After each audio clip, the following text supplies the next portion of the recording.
지금은 좀 잠잠해진 것 같기는 하지만요.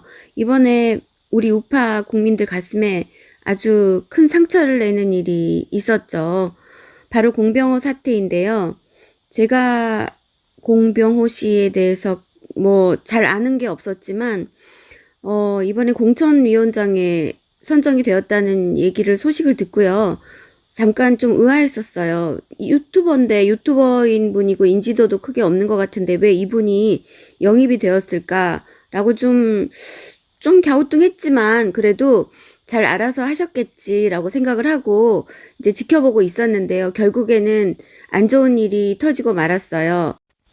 결국 이분은 이제 물러나게 되고, 그리고 물러나는 와중에 분탕질을 좀 할 것처럼 그렇게 해서 아주 마음의 분노가 이루 말할 수가 없었죠. 그런데 사과 동영상을 올리면서 일단은 좀 잠잠해진 것 같아요. 그런데 제가 이 사람이 도대체 어떤 사람인지, 왜 이런 일이 일어나야만 했는지 알고 싶어서 탈탈 털진 않겠습니다. 원래는 탈탈 털려고 그랬어요. 그런데 그러지 않고 이 사람의 기본적인 생각과 왜 이런 일이 일어나야만 했는지, 이 사람은 왜 그렇게 5라는 숫자에 집착을 했는지 한번 알아보도록 하겠습니다.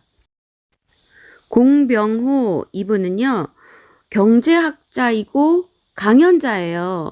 애국자는 아니에요. 그의 프로필을 보면은 크게 우리나라 그 우파나 자유민주주의나 정치에 대해서 크게 노력하거나 공헌한 게 없어요. 그런데 왜 이렇게 됐는지 정말 한편으로는 이해가 안 갑니다.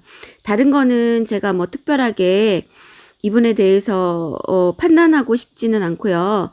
이분의 그 성장 과정을 보면은 부모님이 굉장히 헌신하고 열심히 살았고, 그리고 근면하셨다는 그런 부분이 나오거든요.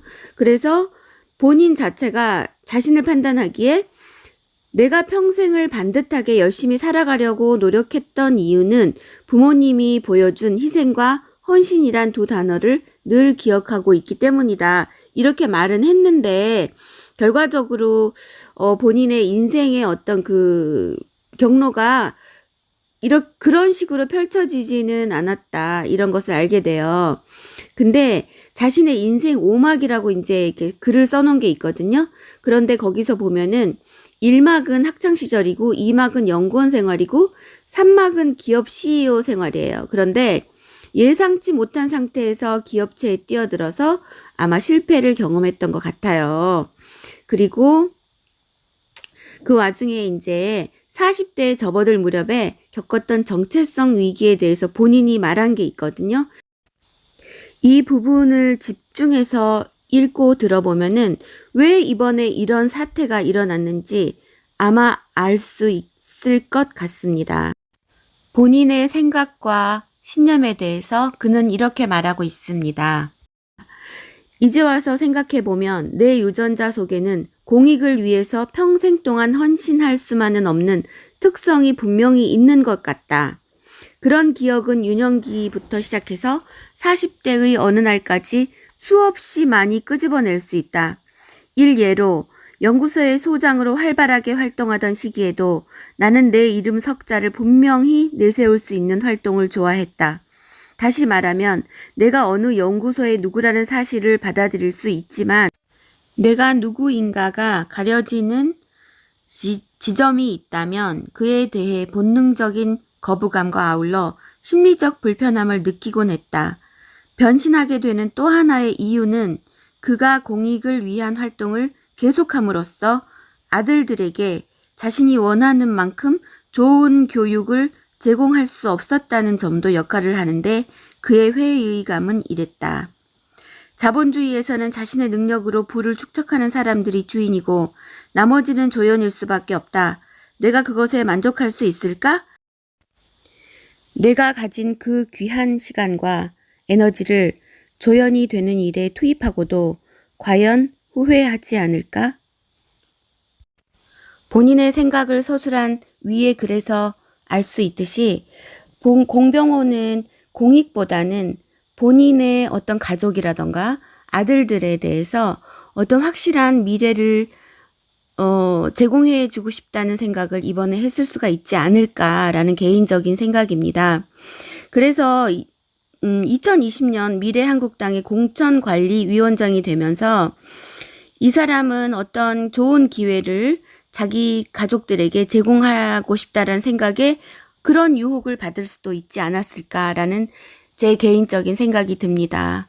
그리고 이분은 이제 사과 방송을 했는데요.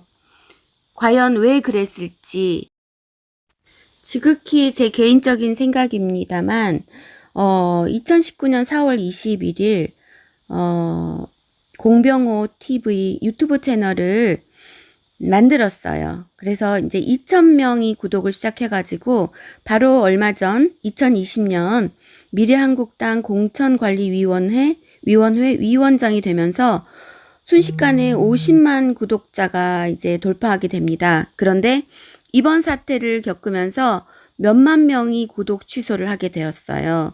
그것에 대한 어떤 충격? 본인이 손해를 보게 된다. 앞으로 더 큰 손해를 보게 될 수도 있다. 라는 그런 공포감이 그로 하여금 사과 방송을 하게 만들지 않았을까 싶습니다. 끝으로 제가 황교안 대표님께 부탁 말씀을 드립니다. 우리 우파 국민들 다 아시겠지만 공감하고 계신 거 알고 있습니다. 우리는 정말 마음이 조마조마하고요.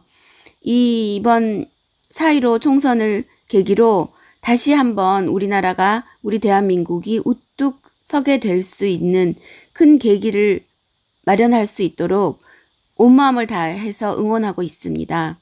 그래서 인재 영입을 하거나 이런 공천위원장을 영입을 할 때는 약간의 뒷조사만 하면은 다 나옵니다. 지금도 보세요. 이 사람의 생각과 이 사람의 사상 이런 것들을 위키피디아에서 아주 자세하게 다 서술해 놓고 있지 않습니까? 그러니까 우리 모두 신중에 신중을 기해서 다시는 이런 실수가 없도록 조심해야 될 것 같습니다.